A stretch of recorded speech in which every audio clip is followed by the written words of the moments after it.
செய்திகள். செயற்கை நுண்ணறிவு ஆற்றலை பயன்படுத்தி தொழில்நுட்பம் மூலம் எதிர்காலத்தை முன்னெடுப்போம் என்றும் அரசு கோப்புகள் தேங்கிடாமல் ஆபீஸ் வழியே பணி தொடர்கிறது என்றும் தமிழக முதலமைச்சர் மு.க.ஸ்டாலின் தெரிவித்துள்ளார். மகாவிஷ்ணு பேசியது ஆன்மீக சொற்பொழிவு அல்ல, சனாதன சொற்பொழிவு என்று துரை வைகோ தெரிவித்துள்ளார். தமிழ்நாட்டில் பலரும் உடல் உறுப்பு தானம் செய்து வருகின்றனர். இதனை மேலும் ஊக்குவிக்கும் விதமாக உடல் உறுப்பு தானம் செய்பவர்களின் உடலுக்கு அரசு மரியாதையை செலுத்தப்படும் என்று முதலமைச்சர் மு.க.ஸ்டாலின் அறிவித்திருந்த நிலையில் உடல் உறுப்பு தானம் இந்தியாவிற்கே முன்னோடி தமிழ்நாடு என்று அமைச்சர் மா. சுப்பிரமணியன் பெருமிதம் தெரிவித்துள்ளார். ஆன்மீக சொற்பொழிவாளர் மகாவிஷ்ணுவை நீதிமன்ற காவலில் வைக்க சைதாப்பேட்டை நீதிமன்ற நீதிபதி உத்தரவிட்டுள்ளார். ஆம்ஸ்ட்ராங் கொலை வழக்கில் 10 பேர் மீது குண்டாஸ் பாய்ந்தது. தமிழக வெற்றி கழகத்திற்கு தேர்தல் ஆணையம் அங்கீகாரம் அளித்துள்ளதாக தகவல் வெளியாகியுள்ளது. ஓணம் பண்டிகையொட்டி குன்னூர் ஊட்டி இடையே சிறப்பு மலை ரயில் இயக்கப்பட உள்ளது. தமிழக வெற்றி கழகத்தின் முதல் மாநில மாநாடு தேதி விரைவில் அறிவிக்கப்படும் என்று விஜய் தெரிவித்துள்ளார். சென்னை அசோக் நகர் மகளிர் மேல்நிலைப் பள்ளியில் கடந்த சில நாட்களுக்கு முன்னர் நடைபெற்ற நிகழ்ச்சி ஒன்றில் மகாவிஷ்ணு என்பவர் கலந்து கொண்டு மாணவர்கள் மத்தியில் மூட நம்பிக்கையை பறைசாற்றும் விதமாக உரையாற்றினார். இதன் காரணமாக மகாவிஷ்ணு மீது 5 பிரிவுகளில் வழக்கு தொடரப்பட்டுள்ளது. எல்லை தாண்டி மீன்பிடித்ததாக புதுக்கோட்டையைச் சேர்ந்த 14 மீனவர்களை இலங்கை கடற்படையினர் கைது செய்தனர். மகாவிஷ்ணு விவகாரத்தில் பள்ளி நிகழ்ச்சிகளை வரையறுக்க கமிட்டி அமைக்கப்படும் என்று அமைச்சர் அன்பில் மகேஷ் பொய்யாமொழி பேசியுள்ளார். விநாயகர் சதுர்த்தியை முன்னிட்டு பிள்ளையார்பட்டி கோயிலில் தீர்த்தவாரி உற்சவம் கோலாகலமாக நடைபெற்றது. மகாவிஷ்ணு நிகழ்ச்சிக்கும் எங்களுக்கும் எந்த தொடர்பும் இல்லை என்று அசோக் நகர் பள்ளி மேலாண்மை குழு அறிவித்துள்ளது. கேடு தரும் மரங்களை அகற்றிவிட்டு நாட்டு மரங்களை வளர்க்க வேண்டும் என்று ராமதாஸ் வலியுறுத்தியுள்ளார். சமூக வலைதளங்களில் ரீல்ஸ் மூலம் காணொலிகளை வெளியிடுவதை பெரும்பாலானோர் வாடிக்கையாக கொண்டுள்ளனர். இந்த நிலையில் வாயில் பாம்பை வைத்து ரீல்ஸ் எடுத்த இளைஞர் பரிதாபமாக உயிரிழந்த சம்பவம் அதிர்ச்சியை ஏற்படுத்தியுள்ளது. நாகர்கோவிலில் விநாயகர் சதுர்த்தி விழா இன்று கொண்டாடப்பட்டது. இதைத் தொடர்ந்து நாளையும் நாளை மறுநாளும் சுப முகூர்த்த தினங்களாக உள்ளது. இந்த நிலையில் நாகர்கோவில் மார்க்கெட்டில் வாழை இலை ஒரு கட்டு ரூபாய் 1500க்கு விற்பனையாகிறது.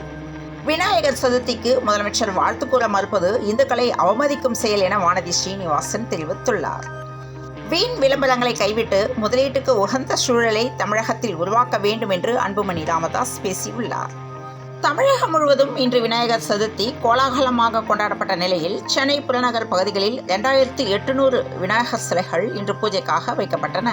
ரஜினிகாந்த் நடிப்பில் ஞானவேல் இயக்கத்தில் உருவான வேட்டையின் படத்திலிருந்து வெளியான மாஸ் அப்டேட் படத்தின் முதல் சிங்கிளான மனசிலாயோ பாடல் வரும் 9ஆம் தேதி வெளியாகும் எனவும் அதற்கான போஸ்டரை பகிர்ந்து கொண்டு தயாரிப்பு நிறுவனம் அறிவித்துள்ளது.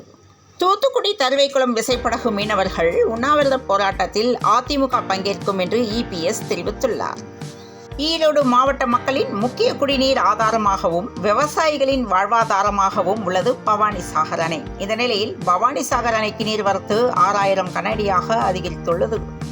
திருச்சியிலிருந்து காரைக்கால் சென்ற பயணிகள் ரயிலில் தீ விபத்து ஏற்பட்டுள்ளது. அந்நிய முதலீடுகளை ஈர்க்க முதலமைச்சர் மு.க.ஸ்டாலின் அமெரிக்கா சென்றுள்ள நிலையில் அரசு கோப்புகள் தொடர்பான பணிகள் ஆபீஸ் வழியாக நடைபெறுவதாக முதலமைச்சர் மு.க.ஸ்டாலின் தெரிவித்துள்ளார். அரசு பள்ளிகளில் ஆன்மீக நிகழ்ச்சிக்கு டிடிவி தினகரன் கண்டனம் தெரிவித்துள்ளார். விநாயகர் சதுர்த்தியையொட்டி கன்னியாகுமரி தோவாளை சந்தையில் பூக்கள் விலை உயர்ந்தது.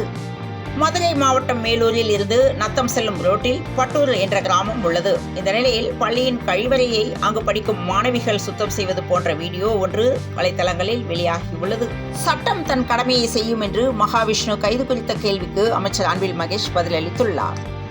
சேப்பாக்கத்தில் நடைபெறவுள்ள இந்தியா வங்கதேசம் டெஸ்ட் போட்டிக்கு நாளை மறுநாள் டிக்கெட் விற்பனை செய்ய உள்ளதாக தகவல் வந்துள்ளது. கம்பீர் மாதிரி ஒருவரால் தான் எங்களது அணியை காப்பாற்ற முடியும் என்று பாகிஸ்தான் முன்னாள் வீரர் தெரிவித்துள்ளார். 3வது T20 போட்டியில் ஸ்காட்லாந்துக்கு எதிரான டாஸ் வென்ற ஆஸ்திரேலியா பந்துவீச்சுக்கு தேர்வானது. சென்னையில் இன்று 22 கேரட் ஆபரண தங்கத்தின் விலை ஒரு சவரன் 53,440 ரூபாய்க்கும் 1 கிராம் 6,680 ரூபாய்க்கும் விற்பனையாக உள்ளது. மத்திய மற்றும் அதனை ஒட்டியுள்ள வடக்கு வங்கக்கடல் பகுதியில் நிலவிய காற்றழுத்த தாழ்வு பகுதி காற்றழுத்த தாழ்வு மண்டலமாக வலுவடையும் என வானிலை ஆய்வு மையம் தெரிவித்தது. இதனால் தமிழகத்தில் இன்று முதல் 10ஆம் தேதி வரை ஓரிரு இடங்களில் இடி மின்னலுடன் கூடிய லேசான முதல் மிதமான மழைக்கு வாய்ப்பு உள்ளதாக சென்னை வானிலை ஆய்வு மையம் தகவல் தெரிவித்துள்ளது. தொடர்ந்து இணைந்திருங்கள் பிரபாஸ்கரமாம் செய்திகளுடன். மீண்டும் மற்றொரு செய்தியில் சந்திப்போம். வணக்கம்.